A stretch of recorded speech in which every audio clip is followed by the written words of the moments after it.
Hey there, this is for my bird dogs. My name is Frank, and I am looking forward to working with you. I know you're out there and you want to find some deals and get some deals to the closing table so you make some money, build a relationship, and make some things happen and, get on to this whole real estate journey that you're excited about being on. And what I thought I'd do is I would just create this little video to give you an idea of what I am looking for when bird dogs send me deals. Because what I've learned over the years is it's kind of like this idea of, well, let's go find properties. Well, what does that really look like? What does that mean? What do they really want? So, as a buyer, I can tell you a number of things about what I want. I've wholesaled before. I've done a bird dog deal here and there as well. I have done fix and flips. I've done buy and hold. I've done short-term rentals. We've done new construction. So we've seen all the things, so to speak. Okay. And so I just want to share a few things that will be of value add to you. So let's dive in. One, there's the buy box, okay? When you reach out to me, I actually have a buy box. There'll be a link to it below, frankiglesias.com/criteria. That's our buy box. So if you want to get a feel for what we want, it's all written right there. But here's the thing. One, even though it shows all the markets we're looking at, we can buy in other markets. If there's a strong enough, compelling reason to go there, we will look at markets above and beyond what's in our buy box. And we've bought properties in other markets that we had no intention of buying in, so it's not something that we haven't already done before. So don't let the buy box be like the box, because we can, if you got a strong enough deal, we can look at it. But here's the other thing about the buy box.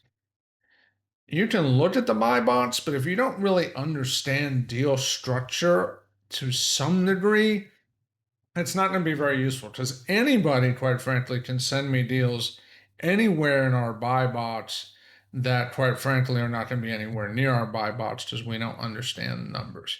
So I'm just going to give you like a super high level of what we're looking for. And there's this basic concept of cash flow versus equity. Cash flow, how much money does a property make a month? Equity, how much money is there between what I have in it or both versus what the property is worth, excuse me. And those two things matter because they bring a level of safety and a reduction of risk to a deal. Let me sum it up as easily as I can. I see a lot of deals that meet this criteria: low cash flow, low equity. When you have low cash flow and low equity, you have what's called high risk. High risk deals are not attractive. Okay. And I've seen all kinds of models where people try to dress them up different ways. At the end of the day, we can call deal structure, whatever we want to call it. Low cash flow and low equity equals high risk, period. Okay. Are there exceptions? There's an exception to everything in this world, it seems. Very few things don't have an exception. And the exception here would be maybe it's a property that's about to be in an area that's about to like blow up in value very quickly, like in the next 30 days or, something of that nature. But generally speaking, that's the exception, not the norm. Typically, when I got low cash flow, low equity, it's going to be a high risk deal 95 times out of 100, maybe 99 times out of 100, practically all the time. What's the opposite? Solid cash flows. Property can make good money every month and it has considerable equity. Okay, that's your lowest risk deals. Okay, solid cash flow, considerable equity, low risk. We love those deals. We will jump on those deals all day long, every day. So that's really what we want. Now, what we want is not always reality. So, what are some hybrids? What if I got solid cash flow, but I don't have a lot of equity? That can work, but here's the way I look at it. If the lower equity goes, the more cash flow I want. Why? Because I'm going to need that cash flow to build my equity position up, to build my safety net up. So that's one way to look at it. So if cash flow is good, equity is low, the lower my equity is, the more I want in the cash flow to offset it so that I'm keeping balance. Think of it as a seesaw. Okay. Now, those can be good rentals, and that's a lot of the times where creative financing in particular can work very well in some of those scenarios. Now let's flip it. What if I don't have good cash flow?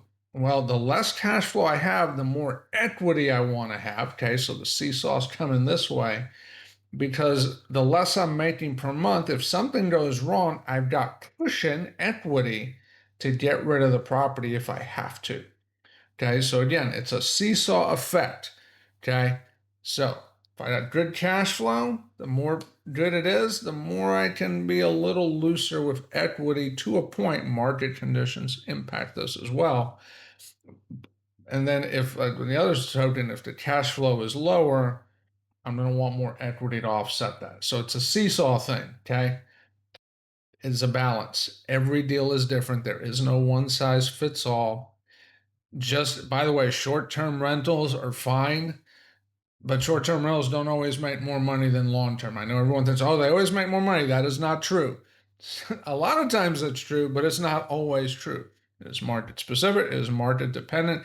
I actually have a property where I went from short term to long term rental to bring stability that I wasn't going to get on the short term side. Why? Was it the house? No, it was the market the house was in. Okay, it's not really a short term market. So that's the first thing. Understand a little bit about cash flow versus equity. It matters. Pictures, when you send us a deal, send pictures. A lot of pictures. If you send like five, six, seven, it's a start, but at the end of the day, it's really hard to assess a property over a handful of pictures. We like to have at least 50 because that's how we can really get a feel for it. Is that going to happen? No, I know it's not. But if you can make it happen, that is always ideal. It's your highest chance of success. Okay. Also, make sure the numbers are clear. Okay. Sometimes I've gotten deals from bird dogs where the math just doesn't work. Okay. Just remember this thing: 2 + 2 still equals 4. Okay. Just think, if the math doesn't line up, we're going to have questions, and it's not going to make sense, and we waste a lot of time just trying to understand math. Okay.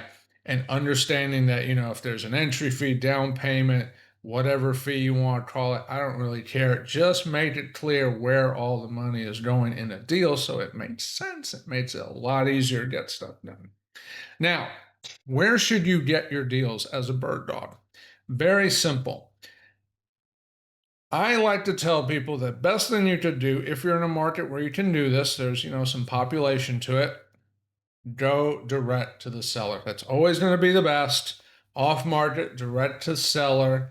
Again, off market, direct to seller. If you can find those deals, those are going to be the best things you can bring me as a bird dog all day long, twice on Sunday. Okay. How do you get them? If you're not sure, I mean, we're not here to do a marketing video, but a quick answer: drive for dollars, find for sale by owners that are not listed online, but they got the sign in the yard. That's a nice, easy place to start. There, in any market of any size, you can usually find a number of properties. And I tell people, when you go drive for dollars, it doesn't have to be a falling apart property. If the property looks like it needs TLC, that could be a good candidate. I've literally bought deals from properties. I'm sorry, bought properties from owners that they weren't falling apart, they weren't in disrepair, but they didn't look pristine either. They needed some TLC. Boom, we closed the deal. So that's what I would say. The second thing I would tell you: make relationships with realtors. You're going to need relationships with realtors anyway, so you may as well make them, and find the ones that are willing to give you pocket listings. There's no shortage of them out there, and when you can find those relationships, nurture them, and start getting pocket listings, those can be great opportunities for bird dog deals. Next thing is wholesalers. This one I'm not as excited about. Don't get me wrong. I love wholesalers. I love buying from wholesalers, but the reality is a lot of wholesale deals are overpriced by a lot. But if you can find those wholesale deals, you build those relationships with them, and they're off market deals, that's going to be your best chance of success. So if you can find the wholesalers that focus on off market and they're good negotiators and they can actually tell you why the seller is selling, those can be good deals. Now, where I get a little bit less excited is when wholesalers send me deals that are listed on the MLS. Look, the property's on the MLS, 99 times out of 100, I'm not very interested. Yes, there are deals on the MLS. Yes, they close every day. It's just a lot harder, typically speaking, to create a deal in those scenarios. But it can happen, and it has happened. So I don't want to discard them. I'm just not as excited about them. But so if a wholesaler's flipping an MLS property, here's the thing about MLS. If you're gonna flip a MLS property, if you're gonna bird dog an MLS property, okay, please make sure the asking price is significantly less than the list price on Zillow or Realtor.com or wherever.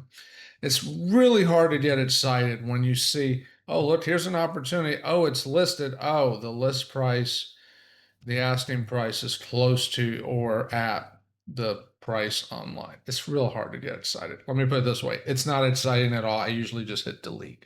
Okay, so now, again, if the exception to that would be if you can get a really strong creative setup that's really strong, but usually when it's brought to me, that's not the case, but it is possible. Okay. And then, of course, my least interesting deals are if you just bring me a deal that's listed on the market. I mean, anyone can go online and find deals listed on the market. That's not really bird dogging per se. I mean, it is, but it's going to be hard to be excited about that because the whole world's already seen the deal.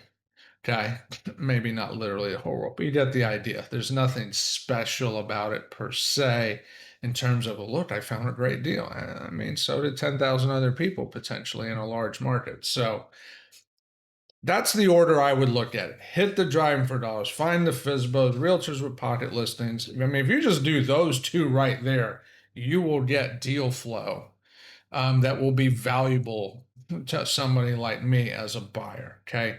The closer you get to listed properties or stuff under contract with somebody else, again, are there deals there all day long? But they're harder to create. There's more middlemen involved. They're a little bit less valuable more often than not. Okay. Last thing that I didn't put on this list, but network with people. Go to your RIA meetings, go to any real estate meeting and talk to other people doing deals in person.